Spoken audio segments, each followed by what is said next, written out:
Hello, welcome back to our channel. In this video I'm going to show you how to remove a device from Find My application on your iPhone 17 Pro Max. So here's how to do it step by step on your iPhone 17 Pro Max. So first of all, you have to open Find My application on your home screen, and as you can see, Find My is divided into 4 sections here at the bottom. And you need to open Devices section specifically. This is the page where you can see a list of all devices that are connected to your Apple ID.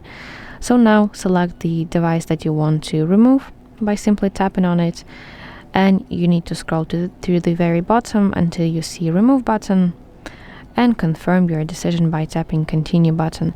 And sometimes you can be asked to enter your Apple ID password to confirm that you really want to remove that device from your Find My application. This step is to make sure that no one else can remove devices from your account without your permission. Yes, and after that, the device will no longer appear in your Find My application and it will not be tracked under your Apple ID. So that's basically it. I really hope that you find this video helpful, and please like this video and subscribe to our channel to see more content like this.